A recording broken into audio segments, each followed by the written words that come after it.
نحمده ونستعينه ونستغفره ونعوذ بالله من شرور أنفسنا ومن سيئات أعمالنا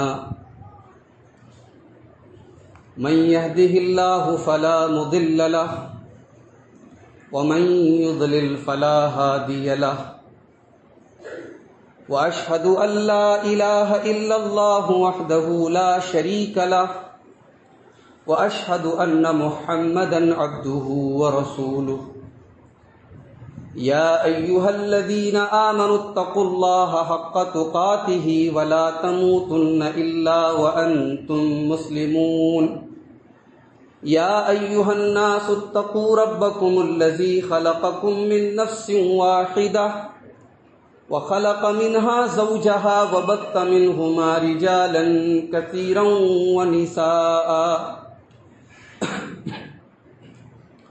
واتقوا الله الذي تساءلون به والأرحام إن الله كان عليكم رقيبا يا أيها الذين آمنوا اتقوا الله وقولوا قولا سديدا يصلح لكم أعمالكم ويغفر لكم ذنوبكم ومن يطع الله ورسوله فقد فاز فوزا عظيما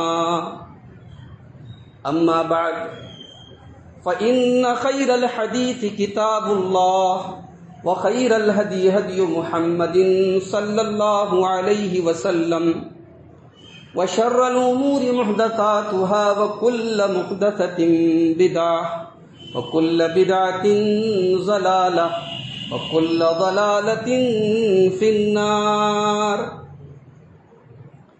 أعوذ بالله من الشيطان الرجيم بسم الله الرحمن الرحيم وإذا سألك عبادي عني فإني قريب أجيب دعوة الداع إذا دعاني فليستجيبوا لي وليؤمنوا بي لعلهم يرشدون. حاضرین جمعہ، رمضان المبارک چل رہا ہے. اس کی برکتیں اور رحمتیں ہم اور آپ حاصل کر رہے ہیں، لیکن ساتھ ہی ساتھ افسوس کا مقام یہ ہے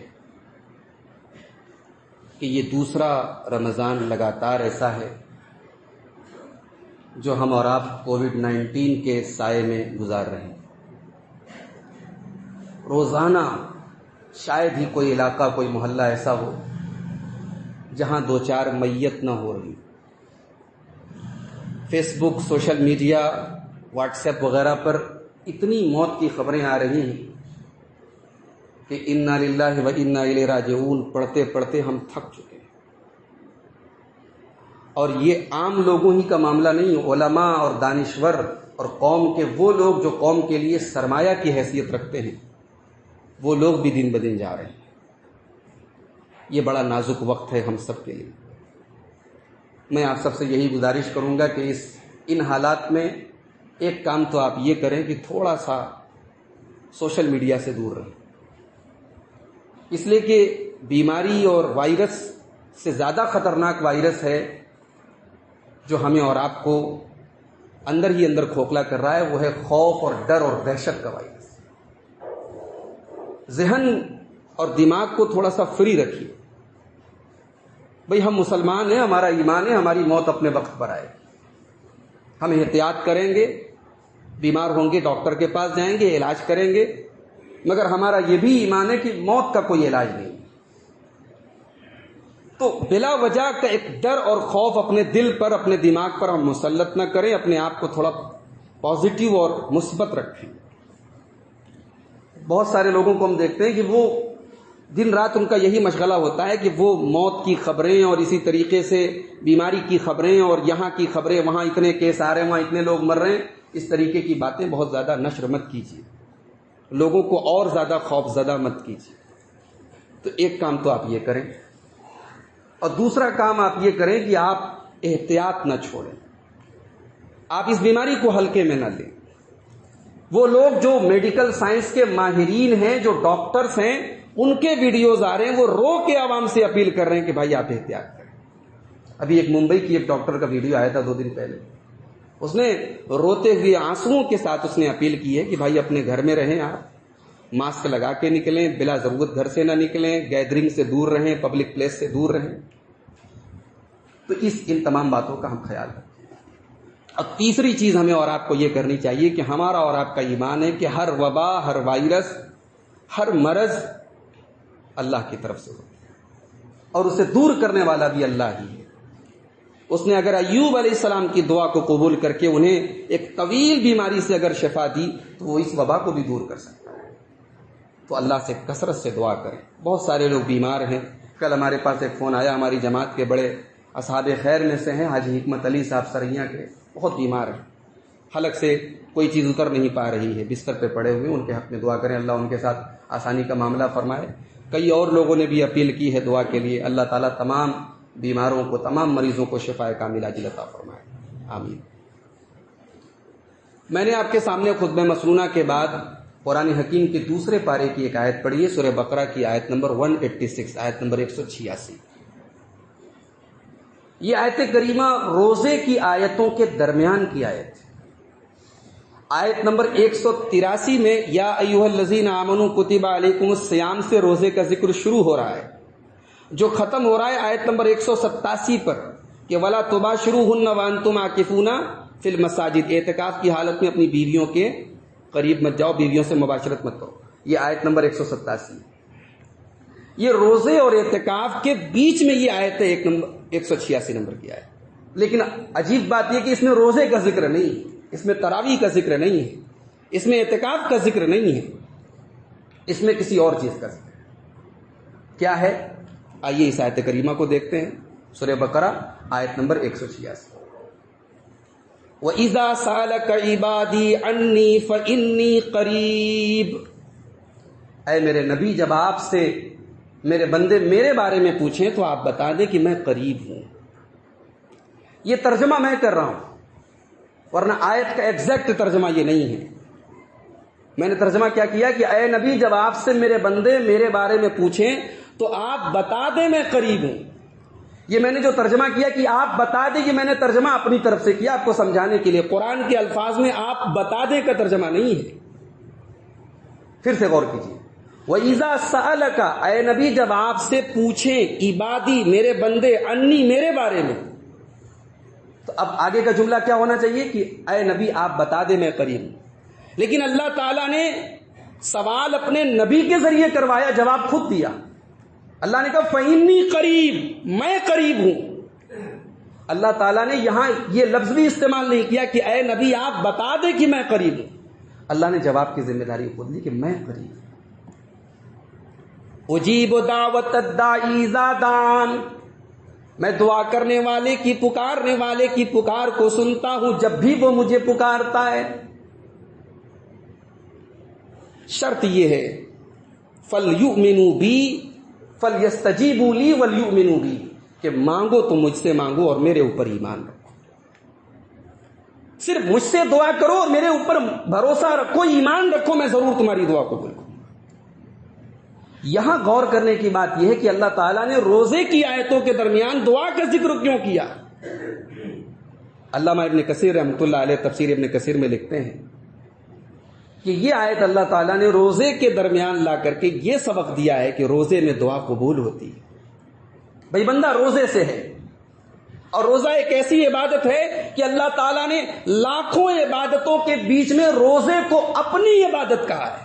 بھئی ایسا تو نہیں کہ نماز کسی اور کے لیے ہے، زکوٰۃ کسی اور کے لیے، حج کسی اور کے لیے، لیکن روزے کو یہ خاص مقام حاصل ہے کہ اللہ نے کہا الصوم لی، حدیث قدسی کے الفاظ، روزہ بندہ میرے لیے رکھتا ہے، روزہ میرے لیے ہے، وَأَنَا أَجْزِي بِهِ، اور روزے کا جو ریوارڈ ہے، جو بدلہ ہے، وہ سیکرٹ ہے۔ روزے کا بدلہ کیا ہوگا یہ اللہ کو معلوم ہے، کسی اور کو معلوم نہیں، میں اس کا بدلہ دوں۔ اللہ کہتا میں اس کا بدلہ دوں۔ بندہ روزے سے ہے، اپنے رب کے لیے بھوکا ہے، اپنے رب کے لیے پیاسا ہے، اپنے رب کے لیے گرمی برداشت کر رہا ہے، اپنے رب کے لیے پیاس برداشت کر رہا ہے، اپنے رب کے لیے اپنی خواہشات پر کنٹرول رکھے ہوئے ہے، اس عالم میں جب بندہ دعا کرتا ہے اللہ اس کی دعا کو قبول کرتا ہے۔ یہ نقطہ ہے اور یہ راز ہے اس آیت کریمہ کو روزوں کے درمیان لانے کا۔ گویا اللہ تعالیٰ اپنے روزے دار بندوں کو یہ سبق دے رہا ہے کہ تم روزے کی حالت میں کثرت سے دعا کرو۔ یہی وجہ ہے کہ مسند احمد کی ایک صحیح حدیث میں اللہ کے پیارے نبی صلی اللہ علیہ وسلم فرماتے ہیں ثلاثۃ لا ترد دعوتهم، تین لوگوں کی دعا لوٹائی نہیں جاتی، تین لوگوں کی دعا رد نہیں ہوتی۔ الامام العادل، انصاف کرنے والا امام، انصاف کرنے والا بادشاہ، انصاف کرنے والا لیڈر، انصاف کرنے والا حکمراں، والصائم حتی یفطر، اور روزے دار کی دعا جب تک وہ افطار نہ کر لے۔ افطار کر لیا اب نارمل پوزیشن میں آ گیا، جب تک روزے کی حالت میں تب تک دعا لوٹائی نہیں جاتی۔ ودعوت المظلوم، اور مظلوم کی دعا۔ میرے بھائیوں، جب ہم رمضان کا ذکر کرتے ہیں، ہم روزے کا ذکر کرتے ہیں، تراویح کا ذکر کرتے ہیں، اعتکاف کی بات کرتے ہیں، شب قدر کی بات کرتے ہیں، صدقہ فطر کی بات کرتے ہیں، ہم قرآن کی تلاوت کی بات کرتے ہیں، ہم دعا کی بات کیوں نہیں کرتے؟ رمضان کی ایک بڑی اہم، بلکہ اگر میں یہ کہوں تو غلط نہیں ہوگا، سب سے اہم عبادت دعا ہے۔ اچھا، دعا ہم لوگ کرتے ہیں، کبھی کبھی ایسا محسوس ہوتا ہے کہ ہم نے اللہ سے کچھ مانگا اور ہمیں نہیں ملا، تو کیا مطلب کہ ہم خالی ہاتھ ہمیں اللہ نے لوٹا دیا؟ یہ بات نوٹ کر لیں، اللہ کبھی خالی ہاتھ نہیں لوٹاتا۔ اللہ کے آگے دعا کرنے والا کبھی خالی ہاتھ نہیں لوٹتا، کچھ نہ کچھ لے کے لوٹتا ہے۔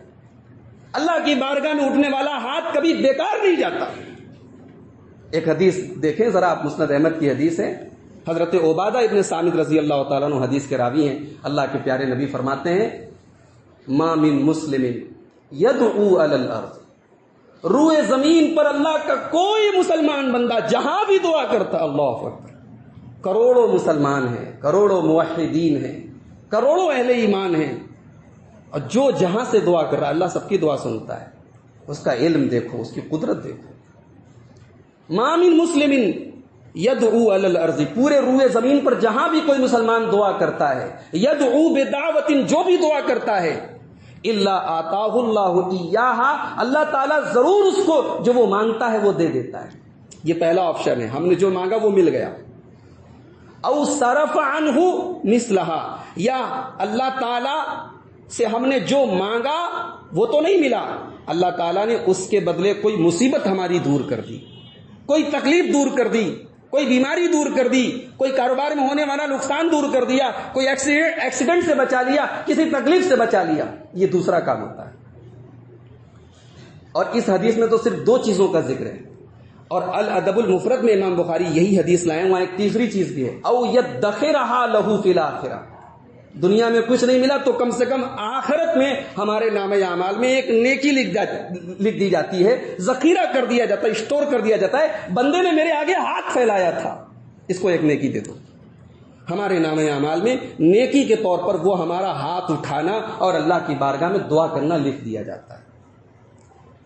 آگے اللہ کے نبی نے فرمایا بس دو کام مت کرنا، ما لم یدعو باسم او قطیعۃ رحم، کبھی گناہ کی دعا مت کرنا، کسی غلط چیز کی دعا مت کرنا، او قطیعۃ رحم، یا رشتہ توڑنے کی دعا مت کرنا، بھائی سے، ماں سے، باپ سے، رشتہ دار سے رشتہ توڑنے کی اگر ہم دعا کریں گے اللہ ایسی دعا قبول نہیں کرے۔ تو صحابہ نے کہا کہ اللہ کے رسول اذن نکثر، اگر ایسا معاملہ ہے اللہ کی بارگاہ میں دعا کرنے پر ہمارا کوئی نقصان نہیں، فائدہ ہی فائدہ ہے، تب تو ہمیں خود دعا کرنی چاہیے، کثرت سے دعا کرنی چاہیے۔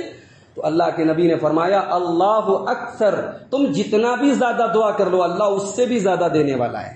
یعنی اللہ تعالیٰ کو کوئی فرق نہیں پڑتا، تم دن بھر میں 1000 نہیں لاکھ مرتبہ اللہ سے دعا کرو، اللہ لاکھ بار تمہیں کچھ نہ کچھ دے گا۔ اللہ کے خزانے میں کوئی کمی آنے والی نہیں، اللہ اور زیادہ دینے والا ہے۔ تو یہ دعا ہے میرے بھائی۔ دنیا میں ہم کسی کے سامنے اگر ہاتھ پھیلاتے ہیں، کوئی بڑا داتا ہے، بڑا سخی ہے، بڑا فیاض ہے، بڑی اونچی طبیعت کا ہے، اور ہم ضرورت مند ہیں، اس کے در پہ گئے، 1 بار گئے، 2 بار گئے، 3 بار گئے، 4 بار گئے، پھر ایک ٹائم تو ایسا آتا ہے نا ان سے ناراض ہو جاتا ہے، بھائی تم نے ہمارا ہی گھر دیکھ لیا ہے۔ دنیا والے مانگنے پر ناراض ہوتے ہیں، اور میرا رب وہ ہے جو نہ مانگنے پر ناراض ہوتا ہے. میرا رب وہ ہے کہ اس سے دعا نہ کرو تو وہ کہتا تو گھمنڈی ہے, تو متکبر ہے, تو اللہ کے بارگاہ میں ہاتھ نہیں پھیلاتا, تو دعا نہیں کرتا. دیکھ میرے ابراہیم نے مجھ سے دعا کی, دیکھ میرے آدم نے مجھ سے دعا کی, دیکھ نوح نے مجھ سے دعا کی, دیکھ یوسف نے دعا کی, دیکھ یونس نے دعا کی, دیکھ میرے پیغمبروں نے دعا کی, میرے محبوب بندوں نے دعا کی, تو مجھ سے دعا نہیں کرتا. بندہ دعا نہ کرے تو اللہ ناراض ہو جاتا ہے. عربی کا ایک شاعر کہتا ہے اللہ یغضب ان ترکت سؤالہ, اللہ کو غصہ آتا, اللہ غضبناک ہوتا ہے اگر اللہ سے دعا نہ کرو. وَبُنَيُّ آدَمَ حِينَ يُسْأَلُ يَغْضَبُ, اور آدم کے بچے کو, انسان کو جب اس سے کچھ مانگا جائے تو وہ ناراض ہوتا, اللہ سے نہ مانگا جائے تو اللہ ناراض ہوتا. بھئی دعا ہے کیا؟ دعا ہماری اوقات اور حیثیت کی ایک علامت ہے. جب ہم اللہ کی بارگاہ میں ہاتھ اٹھاتے نا, ہم اقرار کرتے کہ اللہ محتاج ہے تیرے, تو رب ہے, ہم فقیر ہیں, ہم محتاج ہیں تیرے. ہم جو پڑھتے ہیں نا لا حول ولا قوت الا باللہ, یہ بڑا افضل ذکر ہے, یہ جنت کے خزانوں میں سے خزانہ ہے. لا حول ولا قوت الا باللہ پڑھنا چاہیے اس کو. یہ کیوں پڑھتے ہیں, کیا اس کے اندر کیا نقطہ ہے, کیا راز ہے کہ اے اللہ تیرے علاوہ کوئی طاقت نہیں ہے, کسی حالات کو بدلنے اور پلٹنے کی طاقت تیرے علاوہ کسی کے اندر نہیں. تو یہ لا حول ولا قوت الا باللہ جو ہم پڑھتے ہیں نا, جب ہم اللہ کی بارگاہ میں ہاتھ اٹھاتے ہیں تو اسی پر عمل کرتے ہیں. ہم اقرار کرتے ہیں کہ اے اللہ میرے پاس کوئی طاقت نہیں ہے, میں تیری بارگاہ میں ہاتھ اٹھاؤں. اور ایک نقطہ اور بتاؤں آپ کو. بھئی آپ ماشاءاللہ سب اہل حدیث لوگ ہیں, توحید والے لوگ ہیں. توحید کی 3 قسمیں تو آپ کو معلوم ہی ہوگی. توحید کی 3 قسمیں ہوتی ہیں, بڑی موٹی باتیں عقیدے کی, سب کو معلوم ہونی چاہیے. توحید کی 3 قسمیں ہوتی ہیں, توحید ربوبیت, توحید الوہیت, توحید اسماء و صفات. توحید ربوبیت کا مطلب اس بات کا اقرار کرنا, یہ ایمان رکھنا, یہ عقیدہ رکھنا کہ اللہ ہی ساری کائنات کا رب ہے, ساری کائنات کو چلا رہا ہے, ساری کائنات کا مالک ہے. توحید الوہیت کا مطلب کہ اللہ ہی اکیلا تنہا عبادت کے لائق ہے, اس کے علاوہ کوئی اور عبادت کے لائق نہیں. اور توحید اسماء و صفات کا مطلب یہ ہے اللہ تعالیٰ کے جتنے مبارک نام ہیں, جتنی پاک صفات ہیں جو قرآن میں آئی ہیں, حدیث میں آئی ہیں, ہم ان پر ایمان رکھتے ہیں اور ان کو اللہ کے لیے ثابت کرتے ہیں. یہی ہے توحید کی 3 قسمیں. اب جب بندہ اللہ کے آگے دعا کرتا ہے, بڑے غور سے سنیے گا, یہ بڑے پوائنٹ کی بات آپ کو بتا رہا ہوں کہ دعا کے اندر توحید کی یہ 3 قسمیں آ جاتی ہیں. بھئی بندہ اللہ کے آگے ہاتھ پھیلا رہا ہے, گویا وہ یہ مان رہا ہے کہ اللہ تو ہی میرا رب ہے, تیرے آگے ہاتھ پھیلا رہا ہوں. یہ ایمان رکھتا ہوں کہ کائنات کو چلانے والا, کائنات کا مدبر, مالک, رب تو ہے. اور بندہ اللہ کے آگے جب ہاتھ پھیلاتا ہے نا, جو موحد ہوتا ہے وہ کسی اور کے آگے ہاتھ نہیں پھیلاتا. جس کے منہ سے یا اللہ نکلے وہ یا علی نہیں کہے گا, وہ یا رسول نہیں کہے گا, وہ یا محمد نہیں کہے گا, وہ یا اللہ ہی کہے گا. تو توحید الوہیت کی, اللہ تو ہی میرا رب ہے, تو ہی میرا معبود ہے, یہ دوسری توحید بھی آگے دعا کے لیے. اور جب بندہ اللہ سے روزی مانگ رہا ہے تو اللہ کو رزاق مان رہا ہے.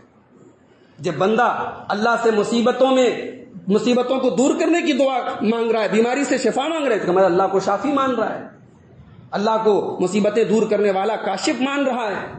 اللہ سے دعا کر رہا ہے, مچھلی کے پیٹ میں یونس دعا کر رہے ہیں, اس کا مطلب یہ مان رہے ہیں کہ اللہ تعالیٰ سننے والا, دیکھنے والا ہے.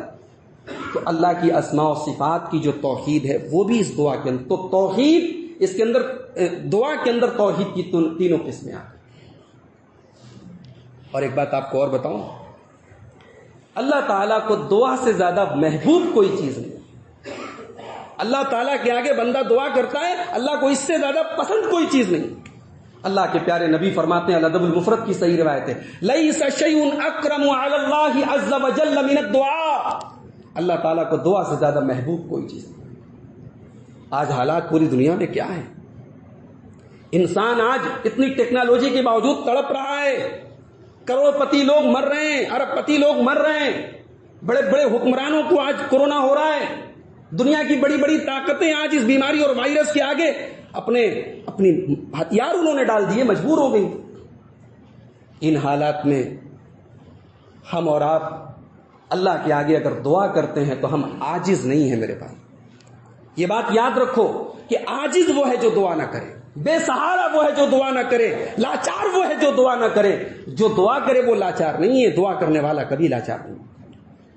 اللہ کے نبی فرماتے ہیں, صحیح ابن حبان کی صحیح روایت ہے, اعجز الناس من عجز من الدعاء، سب سے بڑا عاجز وہ ہے، سب سے بڑا لاچار وہ ہے، سب سے بڑا بیچارہ وہ ہے جو دعا نہ کرے، جو دعا سے عاجز۔ بھئی ہم جتنے بھی مجبور ہیں، ہم دنیا میں کچھ نہیں کر سکتے، دعا تو کر سکتے ہیں نا۔ بھئی آپ ہندوستان میں رہتے ہیں، جمہوری ملک ہے، ڈیموکریٹک ملک ہے، یہاں کے سنویدھان، قانون اور آئین کے دائرے میں ہمیں رہنا ہے۔ ہمارے نبی کی توہین کی گئی، ایک بدبخت اٹھا، اس نے ہمارے نبی کے بارے میں بڑی بدتمیزی کی۔ اسلامی حکومت کے اندر تو سخت سزا ہے، شاتم رسول کی سزائے موت ہے۔ اللہ کے رسول کی حدیث ہے، جو کسی نبی کو برا بھلا کہے اس کو قتل کر دیا جائے گا۔ ظاہر ہے کہ یہاں اس ملک میں تو یہ ہم قانون اپنے ہاتھ میں نہیں لے سکتے، لیکن ہم اللہ سے دعا تو کر سکتے ہیں کہ اللہ تیرے نبی کی توہین اس نے کی ہے، تو کافی ہو جا اس کے لیے۔ تو ہم کسی بھی اسٹیج پر پہنچ جائیں، ہمارے پاس ایک آخری ہتھیار ہے، اللہ سے دعا ہے۔ اللہ کے نبی کہتے ہیں سب سے بڑا عاجز وہ ہے جو دعا نہ کرے، اعجز الناس من عجز من الدعاء، اس سے بڑا لاچار کوئی نہیں۔ وابخل الناس من بخل بالسلام، اور سب سے بڑا بخیل وہ ہے جو سلام میں بخیلی کرے۔ تو یہ بات یاد رکھیے میرے بھائی، دشمن کی تعداد کروڑوں میں ہے، ہم چند ہیں، تب بھی ہمارے پاس اگر دعا ہے تو تعداد کوئی معنی نہیں رکھتی۔ 313 تھے بدر میں، 313 تھے بدر میں، 1000 کے مقابلے میں تھے، اور میرے نبی نے اپنے لشکر کو ترتیب دے دی، اپنی فوج کو تیار کر دیا، ایک کام کر دیا، دنیا کے اسباب اختیار کر لیے۔ اب اس کے بعد اگلا کام کیا کیا میرے نبی نے کہ بدر کے کونے میں اللہ کی بارگاہ میں ہاتھ اٹھا کے رو رو کے گر جا کے دعا کر، اللہم ان تہلک ہذہ العصابۃ لن تعبد فی الارض، اے اللہ یہ مٹھی بھر تیرے ماننے والے، تیرے کلمہ گو، تیری توحید قدم بھرنے والے، یہ اگر آج مٹ گئے تو اے اللہ پھر روئے زمین پر کون تیرا نام لے گا، کون تیری عبادت کرے؟ گڑ گڑا کے رو رہے ہیں، اللہ کے نبی دعا کر رہے ہیں۔ ابو بکر صدیق رضی اللہ تعالیٰ عنہ پیچھے سے آتے ہیں، اللہ کے نبی کو چمٹ جاتے ہیں اور کہتے ہیں کفا کا مناشدت کا رب کا، اے اللہ کے نبی بس کریں آپ، اللہ تعالیٰ آپ کو مایوس نہیں کرے گا، اللہ آپ کی دعا ضرور قبول کرے گا۔ اور اللہ نے دعا قبول کی۔ حضرت طالوت اور ان کا لشکر جالوت کے مقابلے میں نکلا، بڑی فوج ہے، بڑی تیاریوں کے ساتھ آئی ہے۔ حضرت طالوت نے اور ان کی فوج نے دعا کی، ربنا افرغ علینا صبرا وثبت اقدامنا وانصرنا علی القوم الکافرین، اے اللہ میدان جنگ میں جا رہے ہیں، اللہ ہم کو صبر کی بارش ہم پر نازل کر دے، صبر کو اونڈیل دے، صبر سے نہلا دے، ہمیں اتنا صبر دے، اتنی مضبوطی دے، اور ہمارے قدم کو جما کے رکھ، اور ہمیں اپنے دشمنوں پر تو ہمیں مدد عطا فرما۔ دعا کی۔ آگے قرآن کے الفاظ ہیں، اللہ کہتا ہے کہ ادھر دعا کی اور ادھر جنگ ہوئی، فَهَزَمُوهُمْ بِإِذْنِ اللَّهِ وَقَتَلَ دَاؤُدُ جَالُوتَ، جالوت کے لشکر کو شکست دے دی حضرت طالوت نے اور ان کے فوجیوں نے، اور حضرت داؤد علیہ السلام جو ان کی فوج میں ایک عام فوجی کی حیثیت سے لڑ رہے تھے، انہوں نے جالوت کو قتل کیا۔ وَقَتَلَ دَاؤُدُ جَالُوتَ، حضرت داؤد نے جالوت کو قتل کیا۔ تو دعا وہ چیز ہے میرے بھائی جو ناممکن کو ممکن بنا دیتی ہے۔ دعا وہ چیز ہے جب دنیا کے سارے دروازے بند ہو جائیں، دنیا کی ساری امیدیں ٹوٹ جائیں، دنیا میں کوئی ہمارا پرسان حال نہ ہو، اس وقت بھی دعا ایک ایسی چیز ہے جو ہمیں ڈھارس بتاتی ہے۔ نبی کے دور میں ایک عورت تھی، خولہ بنت ثعلبہ، ان کے شوہر نے ان کے ساتھ زہار کر دیا۔ دور جاہلیت میں ایک دستور تھا کہ شوہر اگر کبھی بیوی سے غصے میں زہار کر لے، یعنی غصے میں اپنی بیوی کو یہ کہہ دے کہ تو میرے لیے ویسے ہی ہے جیسے میری ماں کی پیٹھ ہے، اگر اس طریقے کا جملہ شوہر بول دے تو بیوی ہمیشہ کے لیے شوہر کے لیے حرام ہو جاتی۔ حضرت خولہ بنت ثعلبہ کے شوہر نے ان سے زہار کر لیا، اللہ کے رسول کے پاس آئیں، یا رسول اللہ میرے ساتھ ایسا ایسا مسئلہ ہے، میرے شوہر نے مجھ سے زہار کر لیا ہے اور میں بہت مجبور ہوں، چھوٹے چھوٹے بچے ہیں میرے ساتھ، کوئی سولوشن نکالیں، کوئی راستہ نکالیں آپ۔ اللہ کے نبی نے فرمایا نہیں، یہ دور جاہلیت کا طریقہ تھا، اسلام کے اندر بھی یہ ایز اٹ از برقرار ہے، اسلام نے اس کے اندر کوئی موڈیفیکیشن، کوئی چینجنگ نہیں کی ہے۔ تمہارے شوہر نے زہار کر لیا، تم حرام ہوگی، جا سکتی ہو تم یہاں سے۔ وہ جھگڑ رہی ہے، وہ بحث کر رہی نہیں ہے، اللہ کے رسول کوئی راستہ تو نکالیں آپ، میں کہاں جاؤں گی، کس کے مجھے کون پھر رکھے گا، چھوٹے چھوٹے بچے ہیں میرے۔ وہ بحث کر رہی ہے، وہ نبی سے لڑ رہی ہے، نبی اس کی بات نہیں سن رہے۔ پھر وہ اللہ کی بارگاہ میں ہاتھ اٹھاتی ہے اور اللہ سے دعا کرتی کہ اللہ میں ہر طرف سے مایوس ہو گئی ہوں، تیری بارگاہ میں آئی ہوں، اب تو میری مشکل کا حل نکال، میں تیری بندی کہاں جاؤں گی۔ اللہ قرآن کی آیتیں نازل کر دیتا ہے. قد سمع اللہ قول التی تجادلک فی زوجها وتشتکی الی اللہ واللہ یسمع تحاورکما. اے نبی اللہ نے اس عورت کی آواز کو سن لیا. اے نبی اللہ نے اس عورت کی صداؤں کو سن لیا جو آپ سے آ کر کے بحث کر رہی تھی, اور اللہ آپ دونوں کی گفتگو کو سن رہا تھا. اللہ سب کچھ سننے والا جاننے والا ہے. اللہ تو وہ ہے میرے بھائی. حضرت عائشہ کہتی ہیں میں گھر کے کونے میں بیٹھی تھی, وہ عورت نبی سے جو بحث کر رہی تھی, کیا گفتگو کر رہی تھی, میں سن نہیں پائی. اللہ تعالیٰ جو اپنے عرش پر مستوی ہے, اس اللہ نے اس عورت کی ساری گفتگو سن لی. اس اللہ کا سننا کیسا ہے, اس اللہ کا علم کیسا ہے, اس اللہ کی قدرت کیسی ہے. تو بھائیو, دعا کو ہلکے میں نہ لو. دنیا کے سارے نیٹ ورک جہاں کام نہ کرے وہاں دعا کام کرتی ہے.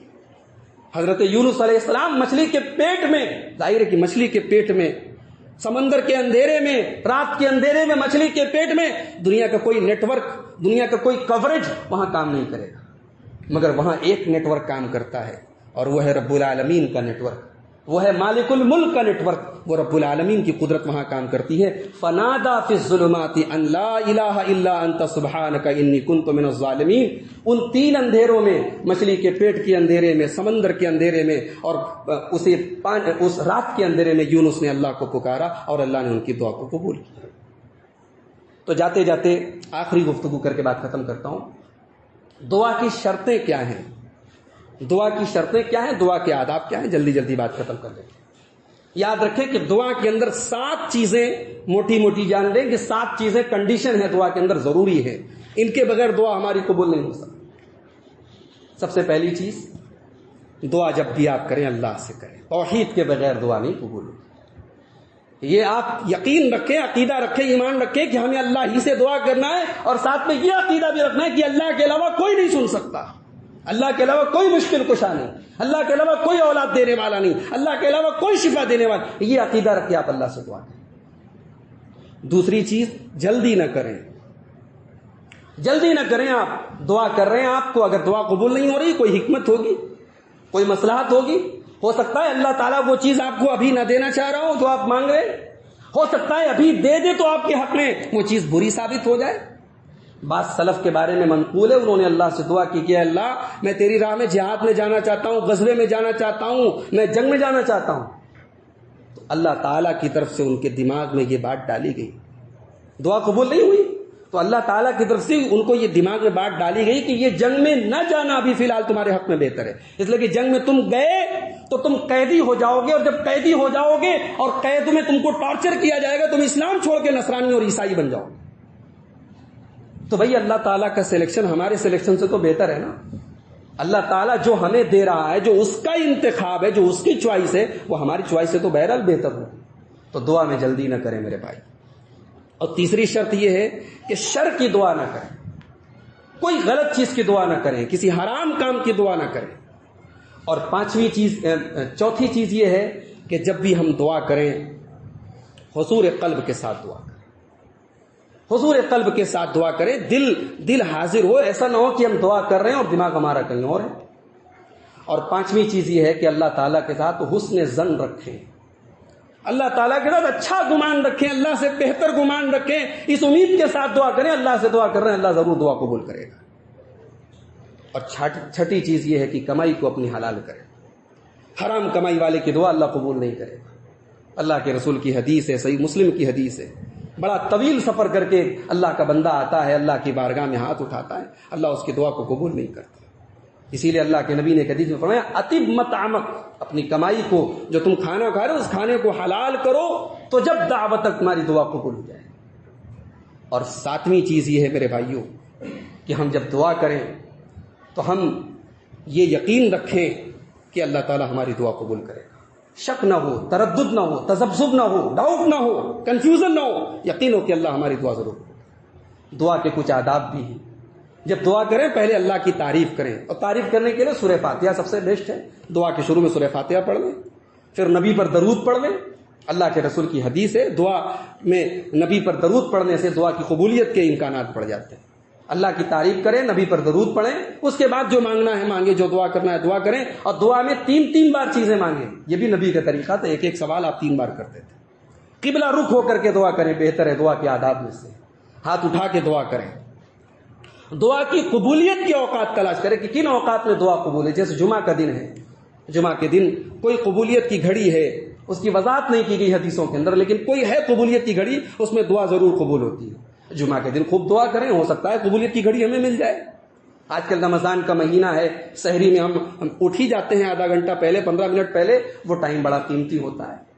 صبح سحری کے پہلے جلد سحری سے فارغ ہو جائیں. اب سحری سے لے کر کے فجر کے بیچ کا جو وقت ہے اس کو ضائع نہ کریں، اس کو بستر پہ لیٹنے میں وضو کر کے بیٹھ جائیں، اللہ سے خوب دعا کریں. وہ سحر کا وقت ہے، صبح کا وقت ہے، سہانا وقت ہے، قبولیت کا وقت ہے. اسی طریقے سے میرے بھائیوں، افطار کے پہلے صرف جو ہے وہ افطار کے دسترخوان پر توجہ نہ ہوا. دسترخوان پہ تھوڑا 15 منٹ پہلے بیٹھ جائیں. اپنے بچوں کو لے کر کے ساتھ میں دعا کریں. بچے بھی آپ سے دعا کرنا سیکھیں، عورتیں بھی سیکھیں دعا کرنا آپ سے. تو دعا کے یہ جو اوقات ہیں، قبولیت کے اوقات ہیں، ان کو تلاش کریں. اسی طریقے سے دعا میں گڑ گڑائیں اللہ سے، روئیں اللہ سے. اللہ سے ایسے انداز میں دعا کریں اللہ تبارک و تعالیٰ آپ کے رونے اور گڑ گڑانے پر اللہ رب العالمین رحم کرے اور آپ کی دعا قبول کرے. اسی طریقے سے جب دعا کریں اللہ سے تو یہ بھی یاد رکھیں کہ خشوع اور خضوع ہو، جھک کر کے تکبر کے ساتھ نہیں، گھمنڈ کے ساتھ نہیں. یہ اس انداز سے نہیں کہ ہمیں اللہ تبارک و تعالیٰ سے لے لینا، بھائی اللہ کی مرضی، اللہم لا مانع لما اعطیت ولا معطی لما منعت. اللہ دینا چاہے کوئی روک نہیں سکتا، روک دے کوئی دے نہیں سکتا. تو ہمیں ضرورت ہے ہم گڑ گڑائیں، ہم خشوع اور خضوع اپنے اندر پیدا کریں. تو یہ دعا کے چند آداب ہیں، ان کا لحاظ رکھیں. اللہ سے ہم دعا کرتے ہیں رب العالمین ہمیں دعا کی توفیق عطا فرمائے، اور رمضان میں روزے کی حالت میں کثرت سے ہم سب کو دعا کرنے کی توفیق دے. اللہ ہماری دعاؤں کو قبول فرمائے. ہماری جو بھی ٹوٹی پھوٹی عبادتیں ہیں پروردگار ان کو قبول فرمائے. اللہ ہمارے بیماروں کو شفا عطا فرمائے. اللہ ہم سب کو رزق حلال کی توفیق عطا فرمائے. اللہ ہمارے کاروبار میں برکت نصیب فرمائے. اللہ ہمارے جو لوگ دنیا سے جا چکے ہیں، جو اہل ایمان دنیا سے رخصت ہو چکے ہیں، اللہ ان کی مغفرت فرمائے. اور جو لوگ موجود ہیں اللہ ان کو ایمان پر زندگی نصیب فرمائے، ایمان پر خاتمہ نصیب فرمائے. اللہ تعالیٰ اس وبا سے، اس وائرس سے ہم سب کی حفاظت فرمائے. رب العالمین ہمیں ہر قسم کی مصیبت سے، ہر قسم کی تکلیف سے اللہ ہم سب کی حفاظت فرمائے. جب تک دنیا میں زندہ رکھے، اسلام پر زندہ رکھے، اور خاتمہ ہم سب کا ایمان پر ہو. وآخر دعوانا الحمد للہ رب العالمین.